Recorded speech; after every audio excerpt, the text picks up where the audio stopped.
मैं डॉक्टर नंदिता सिंघवी, सह आचार्य, राजकीय डूंगर महाविद्यालय बीकानेर।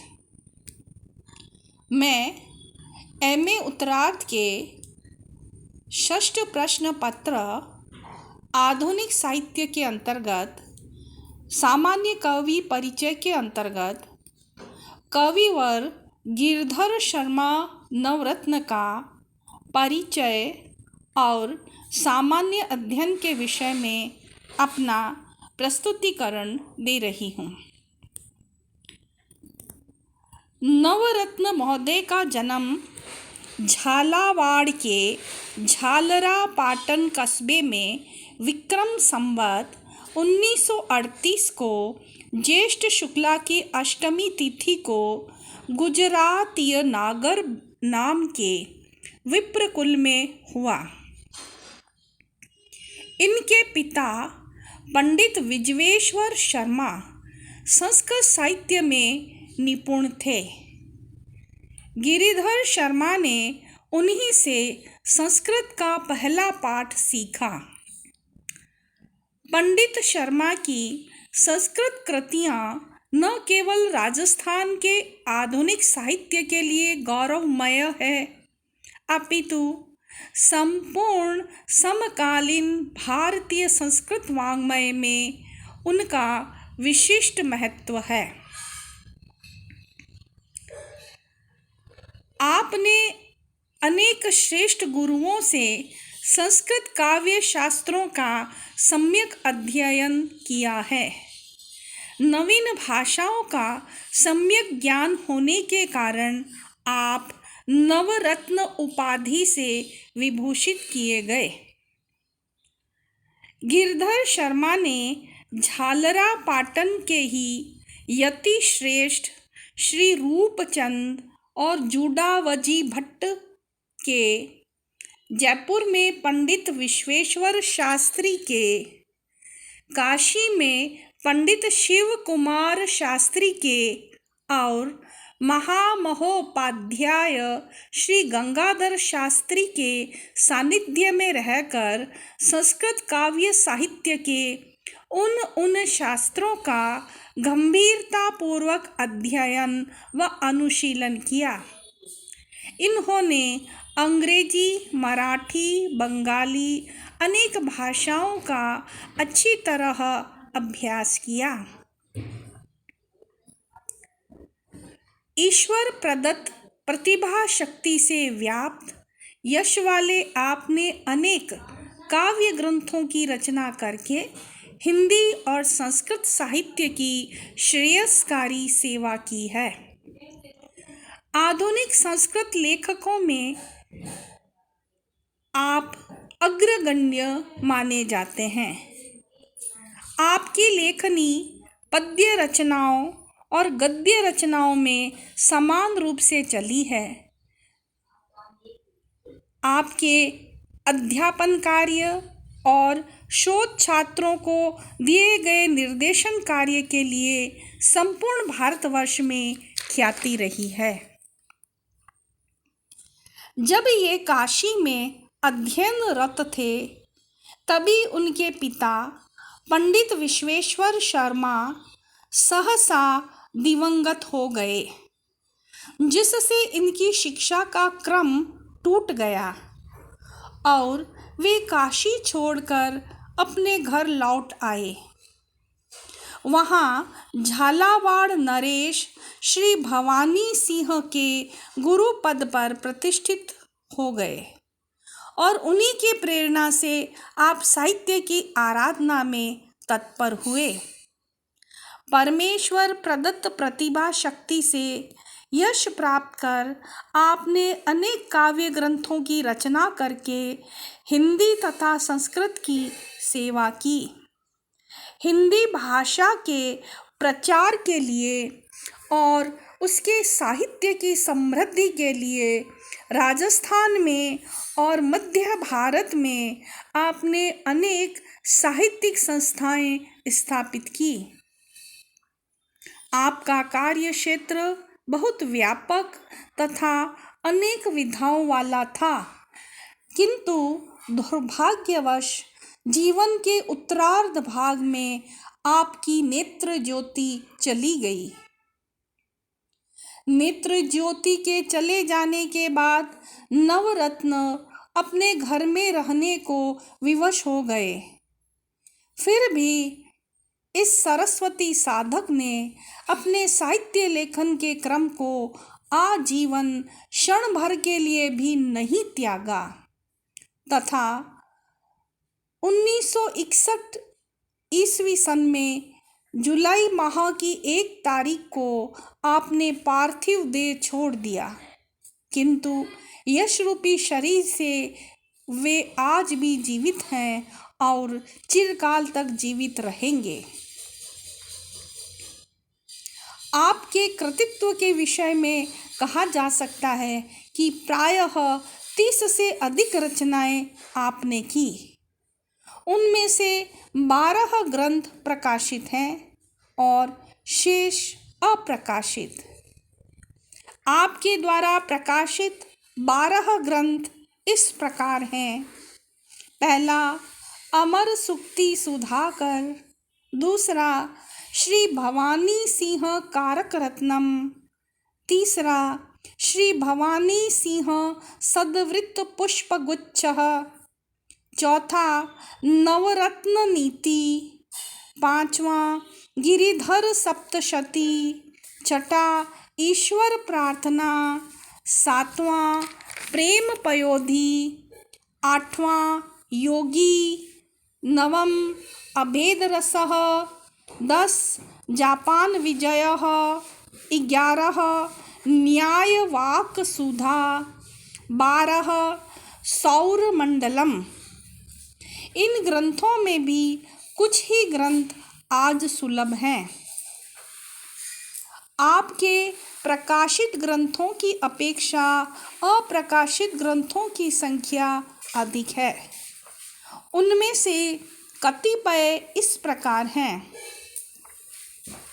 नंबर 1 रविंद्रनाथ टैगोर की गीतांजलि, नंबर 2 फारसी के करीमा और गुलिस्तान के अनुवाद, चाणक्य के नीति सूत्रों पर चाणक्य सूत्रकारिका तथा सूर्य शतक पर संस्कृत टीका आदि। आपने अनेक मौलिक रचनाएं लिखी, जिनमें श्रम चतुर्विंशति, आत्मनिवेदनम, नवरत्नोपदेश, नक्षत्रमाला, प्रश्नोत्तरमाला, नवरत्न सुभाषितानि, भारत वंदना, मातृभूमि वंदना, राजस्थान वंदना, धरा वंदना, रत्न ज्योत्नाष्टकम, गंगाष्टकम, बालकृष्णाष्टकम, नागतंत्रम आदि परिगणनीय हैं। कवि नवरत्न प्रधान रूप से मुक्तक काव्य प्रणेता रहे हैं। प्रबंध कवि आप नहीं हैं। आपने प्रायः लघु गीति, स्फुट कविता और सुभाषित लिखे हैं। आपके दीर्घ काव्य प्रायः अनुवाद रूप में ही हैं। पंडित गिरिधर शर्मा नवरत्न राज्याश्रित कवि थे, अतः मुक्तक काव्यों में उनकी अधिक प्रवृत्ति रही है। आयु के उत्तरार्ध भाग में नेत्रों के चले जाने पर भी उन्होंने लघु मुक्तक काव्य की रचनाएं की हैं। अर्थ गौरव ही नवरत्न की काव्य विशिष्टता है। श्रेष्ठ जीवन के मूल तत्व उनके एक ही पद्य में हमें निर्दिष्ट दृष्टिगोचर होते हैं, जैसे उषः प्रबोधो शुचिता प्रज्ञान ब्रह्मचिंतने निरतिः उचितानुचित विवेकः श्रमयुक्तं जीवनं श्रेयः। कवि ने न केवल संस्कृत वाणी का सहारा लेकर ग्रंथों की रचना की, अपितु हिंदी भाषा में भी प्रताप चरित नाटक आपके द्वारा लिखा गया। न केवल लिखा गया, अपितु वह नाटक अनेक सभाओं में अभिनीत होकर आदर को प्राप्त हुआ। इस नाटक की यह विशेषता है कि इसके पात्रों की अथवा वीरों की भाषा तथा यवनों की भाषा क्रमशः जयपुरीय तथा यावनी है। आपने आमेट ब्राह्मण जाति का इतिहास रचकर भारत के भिन्न भिन्न स्थानों में निवास करने वाले लोगों के परिचय को भी एक सूत्र में बांधने का कार्य किया, जिससे उनमें उत्पन्न बालक और बालिकाओं के विवाह आदि कार्य करने में सुगमता हो गई। साथ ही पूर्व पुरुष कहाँ से उत्पन्न हुए और कहाँ पर जीविकोपार्जन किया, इस बात का भी आपके द्वारा उल्लेख किया गया। आपने संस्कृतज्ञों के ज्ञान के लिए मेवाड़ी भाषा में दुर्गा सप्तशती का सुंदर अनुवाद किया और यह कार्य शक्ति उपासकों के मध्य प्रशंसनीय भी हुआ। आपने इष्ट की साधना अथवा स्तुति करने में सामान्य जन को बहुत लाभान्वित किया। आपका अनुवाद जहाँ जहाँ पद्यबद्ध रहा, वह विद्वानों और अल्पज्ञानियों दोनों के लिए प्रशंसनीय रहा। पंडित गिरधर शर्मा नवरत्न संस्कृत, पाली, प्राकृत, आंग्ल, जर्मन, फारसी, बंगाली, गुजराती, मराठी आदि भाषाओं के परिनिष्ठ विद्वान और लेखक थे। जहाँ एक ओर आपने ग्रंथों की रचना एवं प्रकाशन किया, वहीं आपके द्वारा विरचित बहुत सी अप्रकाशित पांडुलिपियाँ भी देखने को मिलती हैं। आपके द्वारा लिखित पांडुलिपियों में मुख्य पांडुलिपियाँ इस प्रकार हैं। नंबर 1, करुण प्रशस्ति। आंग्ल भाषा में निबद्ध ग्रे महोदय की एलिजी नाम वाली कविता का यह संस्कृत रूपांतरण है। रूपांतरण में कवि की प्रतिभा विचित्र रूप से उपस्थित होती है। नंबर 2, करुणानिधि।